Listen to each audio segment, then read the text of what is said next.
They never saw him breaking. Not really, because while the camera zoomed in on screaming matches, dramatic exits, and glittering glow-ups, one of the quietest members of this family was collapsing in plain sight. And the silence around him wasn't strength, it was suffocation. Ethan Plath, the golden son, the quiet one, the man caught in the middle of a war between loyalty to his parents and devotion to his wife. Everyone thought he was neutral, steady, even stubborn. But in reality, his silence was slowly eating him alive. See, this family has always thrived on silence. Not just silence as in keeping the peace, but silence as a weapon, silence as a culture. Don't question, don't complain, don't expose the cracks. Pretend everything's perfect, even when it's not. And when someone dares to step outside of that script, when someone like Olivia or Moriah or even Tegan decides to shine, to glow up, to live loudly, they're branded the problem, the rebel, the reason the family is falling apart. But here's the twist. It wasn't rebellion that fractured this family. It was the silence. It was the unspoken rules, the suppressed emotions, and the desperate attempts to control an image that was already crumbling. And right there in the middle of it all was Ethan, the son who learned from birth that silence equals survival, the husband who thought staying quiet would keep the peace, the brother who didn't fight, didn't leave, didn't explode, he just withered, quietly, invisibly, until suddenly the damage was too obvious to ignore. So today we're pulling back that curtain. We're not just looking at the loud arguments or the shiny glow-ups, we're digging into the collapse that hid in plain sight, the quiet unraveling that tells the real story of this family. But before we dive in, let me just say, hey guys, my name is Sophie, and welcome back to Sister Wives Chapter. If you're new here, make sure to hit subscribe and drop a comment down below because I want to know what you think. Do you believe silence is ever truly neutral, or does silence always take a side? Trust me, you're going to want to stay until the very end of this breakdown, because what I'm about to show you changes the entire way we've been looking at Ethan and at this family's so-called unity. So buckle up, because the truth about silence, it's louder than you think. When you peel back the layers of the Plath family, what you find isn't just a set of quirky household rules, it's a culture, a system, a carefully constructed world where silence isn't just preferred, it's demanded. Kim and Barry didn't just raise their children to be polite or obedient, they raised them to equate silence with holiness. Speaking up wasn't just disrespectful, it was sinful. Questioning wasn't curiosity, it was rebellion. And from the very beginning, that message was woven into every single corner of the Plath household. Remember the early seasons? The Plath kids told the cameras about their rules, almost like they were reciting scripture. No TV, no mainstream music, no video games, no sleepovers, no outside influence that could corrupt their innocence. The kids weren't just living in a home, they were living in a bubble, a controlled ecosystem where the parents were the gatekeepers and silence kept the walls intact. And here's where it gets chilling. Silence wasn't just about what they couldn't say, it was about how they couldn't say it. Micah once asked a simple question about why he couldn't listen to a certain type of music, and the response was immediate. Because we said so, because it's worldly, because it's not pleasing to God. End of discussion. No room for dialogue, no room for him to process, just a slammed door of silence dressed up as authority. Moriah from early on showed sparks of independence, her clothes, her music, her longing to express herself. But what did she get in return? Not a conversation, not even a soft, let's talk about it. She got the silent treatment, the cold wall, the message that her questions weren't welcome. And let's not forget how Kim, time and again, framed her children's independence as a direct threat to her authority. Even Lydia, the quiet one, the good one, her story is soaked in silence. She was praised for her submission, for her willingness to swallow her own desires, for her habit of praying it away instead of speaking it aloud. Lydia became the perfect example of how silence wasn't just survival, it was celebrated as virtue.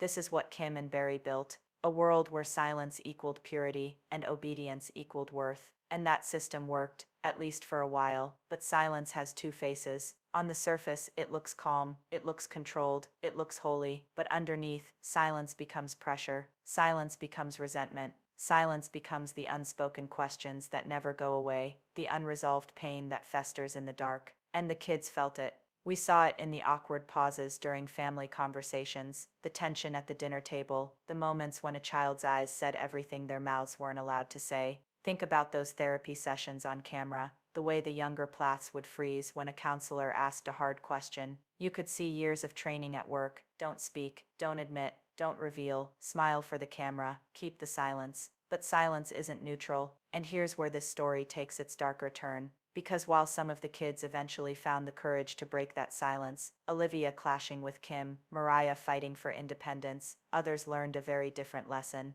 They learned to carry that silence like a badge of honor, to believe that not speaking was safer than risking conflict, and no one embodied that lesson more than Ethan, the golden child, the one who didn't shout, didn't rebel, didn't run away, at least not at first. Ethan carried his parents' culture of silence like a second skin, and while everyone else was distracted by the louder voices in the family, the arguments, the glow-ups, the dramatic exits, Ethan's silence was slowly crushing him from the inside out. But we'll get to that. Because Ethan's unraveling isn't just his story, it's the key to understanding how silence, once used as a shield in this family, turned into a weapon that cut the deepest dot. When silence is the law of the land, the first person to break it becomes a threat.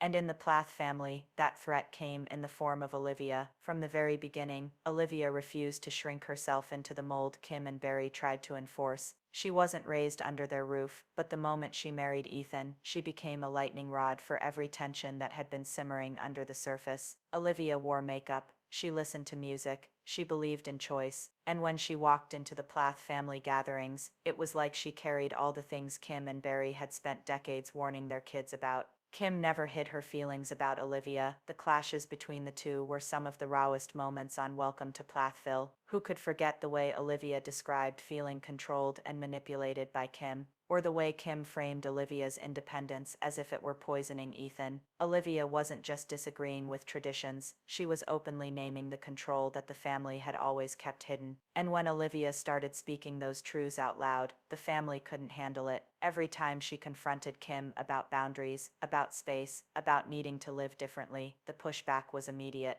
She was accused of being dramatic, disrespectful, even divisive. But here's the thing, Olivia's defiance wasn't chaos, it was honesty. She was doing what no one else in that family dared to do, speak the unspoken. This is where you start to see the cracks, because the culture of silence only works as long as everyone agrees to keep their mouth shut. Olivia refused, and the moment she broke the pattern, others started to follow. Moriah was the next voice to rise above the silence, and she did it in her own way, not with words at first, but with her image, her sound, her entire identity. When Moriah dyed her hair, when she started singing the music she wanted, when she wore clothes that screamed independence, those weren't small choices, they were public statements. Every outfit, every song, every relationship she shared with the world said, "I am not going to be silent." And that terrified Kim and Barry. On the show, you could see the discomfort every time Moriah stepped further away from the perfect daughter image. She was framed as emotional, unstable, even selfish. But what was she actually doing? She was asserting her humanity. She was saying, "I get to choose who I am." And if you watched carefully, you noticed something else. The louder Olivia and Moriah became, the more the show itself framed them as the rebels. They were labeled, sometimes subtly, sometimes directly, as the troublemakers. The tension wasn't about control anymore, it was about image. The Plath brand of purity couldn't survive if these women were telling the world, "This isn't holy, this is harmful." And then there was Tegan, the glow-up that seemed so harmless on the surface. New look, new confidence, a sense of self finally shining through. But inside this family's world, even something as simple as growth was treated like rebellion, because when you change, you threaten the image. When you glow, you show that the darkness never really had a hold on you. And that, to parents like Kim and Barry, was more dangerous than open defiance. Think about it. Olivia's direct challenges could be dismissed as outsider influence. Moriah's rebellion could be waved away as youthful drama, but Tegan's transformation, that was proof that even within the system, silence was breaking, growth was happening, and growth made the whole performance of perfect unity impossible to sustain. And here's the twist, the show doesn't always say out loud, speaking up wasn't the only way the silence was breaking. For every Olivia and Moriah who shouted their independence from the rooftops, there was someone else crumbling in the shadows. Because not everyone can fight out loud. Some people carry the silence until it starts to crush them, and while the cameras, the family, and even the audience were focused on the rebels, one of the quietest Plaths was falling apart in plain sight. and no one noticed, and that's where Ethan's story begins to surface. Ethan Plath has always been the quiet one. From the earliest episodes, you could sense it. While his siblings found ways to push against the family rules, whether in whispers or in bold, loud declarations, Ethan took a different path. He stayed still, he stayed silent, and on the surface, that looked like strength. But if you watch closely, it wasn't strength, it was retreat. Ethan's marriage to Olivia exposed this pattern more than anything else. Their relationship was the testing ground for whether Ethan would finally step out of his parents' control or whether he would fold back into silence. And what we saw on screen was heartbreaking. Olivia wanted boundaries. She wanted Ethan to see the control, the manipulation, the unspoken rules that defined his entire upbringing. But Ethan wasn't ready to fight those battles out loud. Instead, we saw him pull back, retreat into himself, avoid. There are multiple scenes burned into the memories of fans where Ethan's silence said more than words ever could. In therapy sessions, when Olivia poured out her pain, her exhaustion, her desperate need for Ethan to stand with her, Ethan often shut down. He stared at the floor. He avoided eye contact. He didn't challenge her, but he didn't challenge Kim and Barry either. He disappeared into neutrality. At family meetings, when Kim and Olivia clashed, you could see Ethan's whole body fold inward, his arms crossed, his jaw tightened. He said as little as possible, and when he did speak, his words were vague, hesitant, carefully measured, so as not to offend either side. He was the husband caught in the crossfire, but instead of choosing a side, he chose silence, and that silence had consequences. Because Olivia wasn't fighting for drama, she was fighting for survival. She was fighting to protect her marriage, to protect her independence, to name the truth of what she saw. And Ethan's refusal to step in, his retreat into silence, left her carrying all the weight. Viewers could feel it. Olivia was battling an entire family system, while Ethan stood at the edge, watching. Even Micah, who eventually found his own voice, admitted in interviews that Ethan struggled to confront his parents. He wasn't raised to question authority. He was raised to avoid conflict, and that training ran deep. But here's the painful reality. Neutrality in a family built on control isn't neutral at all, it's complicity. Ethan thought his silence was keeping peace. In truth, it prolonged the harm. It allowed his parents' dominance to go unchallenged. It left Olivia isolated. It forced Moriah to be louder than she wanted to be, because someone had to fill the silence Ethan left behind. Think about the therapy scenes again. When Olivia would look to Ethan for support, and he stayed quiet, that wasn't protection. It was abandonment, not intentional, not malicious, but real all the same. Ethan's silence made Olivia look like the fighter, the troublemaker, the one stirring the pot, when in reality, she was carrying both of their voices, and fans noticed. How many times have you seen comments online asking why Ethan never speaks up, why he doesn't defend Olivia, why he doesn't take a stand? Viewers weren't angry at him for being cruel. They were heartbroken, watching someone buckle under the weight of his upbringing. But here's the tragedy. Ethan believed silence was survival. From his childhood, silence kept him safe. Silence meant less conflict. Silence meant pleasing his parents. And when the storm hit in his adult life, he reached for the same tool. He thought if he stayed quiet long enough, things would resolve themselves, but the opposite happened. The more Ethan withdrew, the louder the chaos grew. Olivia became more desperate for partnership. Moriah became more determined to prove her independence. Even Kim doubled down on her control, because Ethan's silence left her space to do it. What Ethan thought was staying neutral became permission for the same old patterns to keep rolling on. And here's the question that haunts this part of the story. Did anyone in his family really notice? Did anyone see how close Ethan was to breaking, or was his silence so effective, so familiar, that they mistook it for strength? Because while Olivia was crying out, while Moriah was fighting loudly, Ethan was collapsing quietly, in plain sight, and nobody seemed to realize what that silence was costing him. And that silence, the silence that everyone mistook for peace, was about to turn into his greatest breaking point yet. Ethan Plath has always been the quiet center of the storm, while his siblings battled visibly with Kim and Barry's rules, while Olivia stood toe-to-toe with Kim in some of the most explosive scenes on the show. Ethan often seemed like the one who slipped into the background. But that retreat wasn't calmness. It was collapse. His relationship with Olivia made that painfully clear. Olivia came into the marriage determined to set boundaries.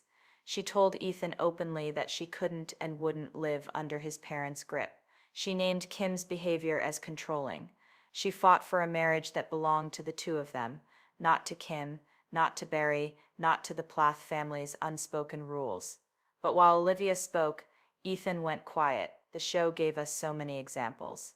In therapy sessions, Olivia poured her heart out, describing how she felt smothered, how she felt manipulated, how she felt like she was battling both Kim and Ethan's silence at once. And what did Ethan do? He lowered his eyes, he clenched his jaw, he stared into the distance. He spoke in short, careful phrases that avoided taking a firm stand. His silence wasn't neutral, it was heavy. It filled the room. During family meetings, the pattern was the same. When Kim and Olivia clashed, Ethan folded in on himself, arms crossed, voice low, avoiding confrontation. He never attacked his wife, but he didn't protect her either. He hovered between both worlds, desperate not to lose either his parents or his partner. And in doing so, he left Olivia exposed, forced to fight the battles that were supposed to belong to both of them. The contrast couldn't have been sharper. Olivia fought loudly. Moriah fought loudly. They wore their rebellion openly, through music, clothes, tears, anger, Instagram posts, and confessions to the camera. But Ethan fought by retreating, and retreat was a war he couldn't win. Neutrality, in a family built on control, is not neutral at all. It is compliance. And Ethan's silence, though it came from fear and conditioning, served the system more than it served him. Every time he shut down in therapy, Kim's narrative grew stronger. Every time he refused to pick a side, Olivia became the troublemaker. Every time he avoided confrontation, Barry and Kim had more room to call themselves the victims of outside influence. Fans saw it. They commented again and again, asking why Ethan never defended Olivia, why he didn't call out the control, why he didn't take a stand. The heartbreaking answer is that Ethan didn't know how. He was raised in silence. Silence was his survival. Speaking up had never been safe. So when the pressure mounted, he reverted to the only tool he had ever been given: withdrawal. But withdrawal isn't protection. It's a slow unraveling. The marriage we saw on screen reflected it. Olivia, frustrated and exhausted, begged Ethan to step into the fight with her. She wanted him to see what she saw. She wanted him to choose them over the family system. But Ethan couldn't bring himself to risk losing his parents entirely. He thought he could keep one foot in both worlds, but that impossible balancing act dragged him down until he looked paralyzed. Think about the way Olivia eventually described the marriage on the show. She said she felt like she was fighting alone. She said she couldn't keep pushing Ethan to take sides. She said his silence was suffocating. That wasn't cruelty from Ethan. It was the fallout of a lifetime of being told that silence equals peace, obedience equals love, neutrality equals survival. Even Micah noticed it. In his own interviews, Micah admitted that Ethan had a harder time confronting Kim and Barry because he was the oldest son. He had been under their rule the longest. He had learned the lesson the deepest, that silence was safer than honesty. Micah, who had more freedom as a younger sibling, found it easier to walk away. Ethan was trapped between duty and love, between the image of the perfect son and the reality of a crumbling marriage. And that raises the haunting question: did anyone in the family really notice? Did Kim or Barry see that their oldest son was collapsing under the weight of their expectations? Did his siblings, busy fighting their own wars, realize how much Ethan was losing himself? Or did his silence work too well, so well that they mistook it for strength, for calm, for control? Because here is the painful truth. Ethan wasn't standing still. He was breaking quietly, right in front of everyone. And the tragedy is that his collapse was so silent, so in line with everything he had been taught, that almost no one saw it happening. And as the louder voices of the family took center stage, Ethan's quiet breaking point became the most dangerous fracture of all. Micah Plath's story has always looked shinier on the surface. Out of all the Plath kids, he seemed to make the cleanest break. He packed his bags, moved out, and threw himself into modeling, fitness, and eventually the LA lifestyle.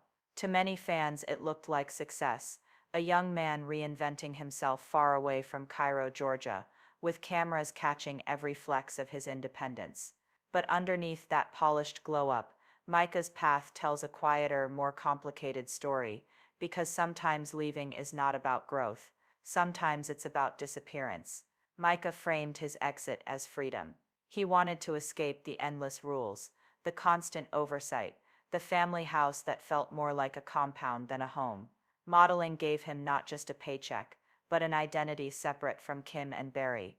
And in interviews, Micah made it clear that independence was everything to him. He didn't want to fight. He didn't want to rehash the battles Olivia or Moriah were waging. He just wanted to build a life where none of that conflict touched him. But avoidance, dressed up as maturity, is still avoidance. Micah wasn't screaming at his parents. He wasn't posting fiery captions about control. He wasn't confronting Kim across a therapy couch. Instead, he was gone. Out of the house, out of the fights, out of the suffocating silence culture he'd grown up in. His rebellion was not volume, it was distance. And here's the twist. The show never outright said but always implied. Micah's disappearance was celebrated. Kim and Barry didn't condemn him the way they did Olivia or Moriah. They painted his independence as a normal step, almost as if his choice to walk away proved he was thriving. To them, his silence wasn't rebellion. It was maturity. It raises the question, why was Micah's absence applauded while Olivia's boundaries were vilified? Why was his quiet move framed as growth, when her refusal to stay silent was cast as destruction? The answer comes back to image. Micah left without challenging the narrative. He didn't call his parents out. He didn't force them to face their own control. He just slipped away and focused on himself. That kind of disappearance doesn't expose the system, it preserves it. The problem is, disappearance leaves its own kind of wound. When someone steps out of conflict instead of through it, the family is left with the same fractures, the same silences, the same unresolved tension. Micah may have found peace in California, but the war back home raged on without him. His siblings still bore the weight of Kim's rules. Ethan still shouldered the impossible task of balancing loyalty to his wife with loyalty to his parents. Olivia still stood alone in most of her confrontations. Micah's physical absence removed his voice, and with it any chance that his presence might have shifted the dynamic. In many ways, Micah's choice mirrored Ethan's, just with a different expression. Ethan stayed silent in the room. Micah stayed silent by leaving it entirely. Ethan shut down under pressure. Micah walked away before the pressure could touch him, and the family, eager to keep their public image intact, praised one son for disappearing, while letting the other twist in quiet agony. The truth is, disappearing is not necessarily healthier than rebellion. It may look calmer, less messy, less dramatic, but it still leaves scars. Micah's modeling career and LA life became symbols of freedom, but freedom purchased through avoidance is fragile, because when you leave the battlefield without ever facing it, the ghosts of it follow you. Micah didn't destroy the silence culture, he just removed himself from it, leaving Ethan chained inside. And that's where the tragedy deepens. Micah could detach, he could reinvent, he could find confidence in photo shoots, fitness, and a lifestyle that belonged only to him. But Ethan stayed tethered. He stayed bound to both his parents' expectations and his wife's desperate need for him to stand up. He didn't run. He didn't rebel. He didn't rebuild elsewhere. He just unraveled quietly, in the very space Micah had escaped. So the haunting question hangs in the air. Was Micah truly free, or was he just running faster than the family fractures could catch him? Because while Micah disappeared into a new life, Ethan remained in the shadows of the old one, and silence for him was not an escape. It was a slow collapse. For years, the Plath family tried to script their own reality. They built a brand on purity, control, silence, and unity. But once the cameras arrived, silence stopped working the way it once did. Because reality TV does what silence cannot, it catches the cracks. It lingers on the awkward pauses. It magnifies the glances, the clenched jaws, the tense silences around a dinner table. And suddenly the family's strategy of silence became not a shield, but evidence. We saw it most vividly in the places meant to symbolize harmony: weddings, social media posts, therapy sessions, and those carefully staged family gatherings. But instead of proving unity, every one of those platforms exposed the fractures the family could no longer hide. Take the weddings. In a family raised to see marriage as sacred, each wedding was supposed to be a triumph, a public sign that the Plath children were following the script of purity, obedience, and faith. But the cameras told another story. Olivia and Ethan's wedding didn't bring harmony. It set off years of division. Kim's disapproval simmered in every episode, every family conversation. By the time viewers saw the tension spilling over, the wedding had stopped being a symbol of joy and had become the first crack in the Plath image. Micah and Moriah's ventures into dating and independence were the same. Every milestone, moving out, introducing partners, showing affection, was supposed to be proof of growth. But through the lens of the show, those milestones looked like rebellion, each one underscoring how far the kids had drifted from Kim and Barry's script. Silence could not spin those moments into holiness anymore. Cameras caught every uncomfortable silence, every tight-lipped smile. Social media amplified the fractures further. Instagram became the stage where private discontent went public. Olivia's posts hinted at pain, at frustration, at battles behind the scenes. Moriah's photos radiated defiance, makeup, music, and fashion choices that told the world she would no longer be the silent daughter. Even Micah, though quieter in his captions, projected an independence that clashed with the family's carefully polished image. Every post, every story, every unfollow and refollow became public evidence of a family unraveling in real time. Fans noticed, comment sections filled with speculation, questions, and judgment. Silence, once a way to keep outsiders at bay, suddenly made the family look guilty, evasive, or fractured. Then came therapy, the place where silence was supposed to finally break. On camera, in sessions meant to heal, the fractures became undeniable. Olivia cried openly. Moriah raged. Kim defended herself with a smile that barely covered the sharp edges of her words. And Ethan shut down in full view of the audience. His silence was no longer hidden in a private living room. It was broadcast to millions. Fans saw the weight of his withdrawal. They saw how Olivia begged him to speak, how therapists leaned into the silence, how his refusal to engage left the conflict hanging in the air, unresolved and devastating. Silence in therapy didn't look like strength.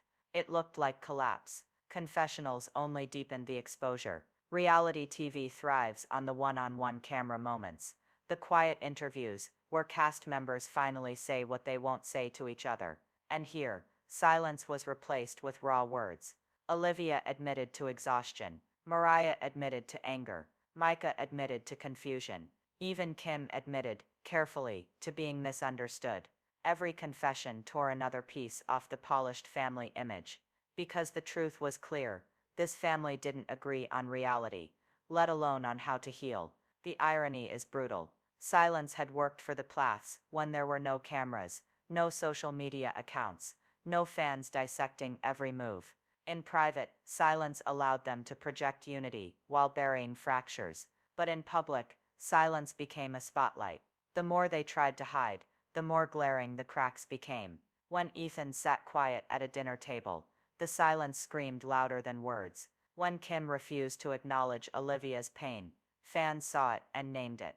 When siblings unfollowed each other online, the absence was louder than any caption.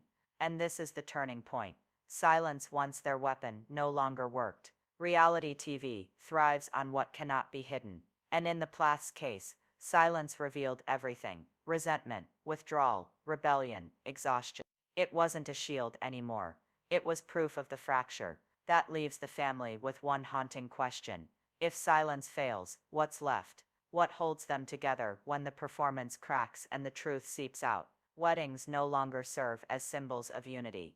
Instagram tells stories Kim and Barry can't control. Therapy sessions expose the collapse of communication. Confessionals dismantle the narrative of harmony. And so the cliffhanger sits heavy. When silence no longer works, when the cameras catch every fracture, what is left to bind this family together, if anything at all? When Welcome to Plathville first aired, the family image was its selling point. 12 children, 2 parents. A perfect household built on discipline, purity, and faith. The Plaths sold silence as strength, obedience as holiness, and separation from the outside world as protection. For a moment, it looked unshakable, an empire of control built on unspoken rules. But what's become clear across the seasons is that the Plath family wasn't undone by a single explosion. There was no one dramatic shattering moment. Instead, their collapse has been death by 1,000 cuts, small acts of defiance, quiet refusals, silent withdrawals, one missing chair at the table at a time. Look closely, and the erosion becomes obvious. Olivia stopped attending family events. It wasn't just one holiday or one dinner. It was a pattern. Every absence was a statement. I will not sit quietly in a room where control is disguised as love. Each time Olivia chose distance over performance, she cracked the facade of unity a little more. Moriah followed in her own way. Her fashion, her music, her willingness to say out loud what others only whispered, it all chipped away at the silence. But it was her decision to cut ties, to step back from both Olivia and her parents, that revealed the truth most clearly, even inside the younger generation. Unity was fragile. Her absence didn't just expose conflict with Kim, it exposed conflict everywhere. And then there was Ethan. Ethan didn't rebel in public. He didn't post fiery captions or storm out of family events on camera. His rebellion was subtler, but no less devastating. Ethan stopped answering calls. He withdrew into his own world, choosing absence over confrontation. For a family built on togetherness, forced or otherwise, his silence was a void too big to ignore. When the eldest son retreats, the structure falters. Every act of absence told the same story. Family unity was not unbreakable. It was a house of cards, balanced on silence, performance, and image. The moment one card shifted, an unfollow on Instagram, a refusal to attend Thanksgiving, a missed phone call, the whole structure trembled, and eventually tremble turned to collapse. By the later seasons, what had once been portrayed as tight-knit now looked hollow. Dinners had empty seats. Group conversations were marked by tension instead of harmony. Smiles looked forced. Silences weren't protective anymore. They were heavy, suffocating, and awkward on camera. Fans didn't need anyone to spell it out. They could see the distance, the absence, the fracture, and that's the tragedy of it all. Silence didn't save the Plaths. It didn't protect them. It only delayed what was always coming. Every time someone swallowed their words instead of speaking truth, the cracks deepened. Every time someone disappeared, instead of confronting, the distance widened. Silence may have bought them time, but it was never enough to keep the house of cards standing. In the end, what looked like strength was fragility. What looked like holiness was control. What looked like unity was a carefully staged illusion, destined to fall apart the moment anyone dared to live honestly. And so the final truth hangs heavy. Silence didn't keep them safe. It only delayed the collapse, and once the cards began to fall, there was no stopping the unraveling of the Plath family's carefully crafted image. Ethan quote, "Story sits at the center of this whole unraveling, though most people missed it in real time. The louder moments, the screaming matches, the Instagram posts, the explosive arguments, those grabbed headlines. But while Olivia pushed back, while Moriah demanded to be seen, while Micah slipped away to Los Angeles, Ethan was quietly breaking. And that quiet collapse may be the most devastating of all, because it shows us something we don't want to believe. Silence doesn't protect a family. Silence destroys it from the inside. Think about what we watched across the seasons. Ethan in therapy sessions, unable to get words out. Ethan at family dinners, sitting frozen while tension swirled around him. Ethan clinging to his marriage with Olivia, while his parents tugged at him from the other side. His retreat wasn't neutral. His retreat kept the cycle alive, because silence allowed the control, the avoidance, the performance to continue. And yet you can't fault him completely. Ethan was raised in a home where speaking up was dangerous, where obedience was mistaken for godliness, where silence was the only safe option. So when the battles came, he defaulted to what he knew. Stay quiet, disappear, try not to make things worse. But here's the hard truth. Doing nothing was its own choice, and that choice came at a cost. His marriage bent under the weight of it. His relationships with siblings weakened. His place in the family image became a ghost presence, not a strong one. The Plaths thought silence could hold them together. That if they avoided conflict, if they cut off outside influence, if they taught their kids to stay quiet and keep the rules, unity would survive. But what the show revealed is that silence doesn't keep peace. Silence only hides problems until they explode in public. Olivia's boundaries, Moriah's independence, Micah's disappearance, and Ethan's withdrawal, they weren't random rebellions. They were inevitable responses to years of pressure, building behind closed lips. So where does that leave us now? The house of cards has already collapsed. The family isn't whole anymore. And fans are left to piece together what was real and what was performance. For me, the lesson is clear. Control never lasts. Forced silence always backfires. Honesty, even when it's messy, is the only way families survive. Without it, you don't have unity. You have a performance waiting to fall apart. But I want to hear from you. Do you think silence can ever protect a family like the Plaths? Or do you believe speaking up, even if it looks like rebellion, is the only way forward? Was Ethan protecting himself by retreating, or was he allowing the damage to spread by staying quiet? Drop your thoughts in the comments, because this is one of those questions with no easy answers, and I know many of you have lived through something similar. And before you go, make sure to hit that subscribe button. You don't want to miss the next chapter, because we're not done here. If Ethan's quiet breaking was hidden in plain sight, what other fractures have we overlooked? What story is still waiting to surface in this family? Trust me, you'll want to be here when it drops. The silence has broken, the image has collapsed, but the fallout is still coming. Stay tuned, because the next chapter will reveal even more than you expect.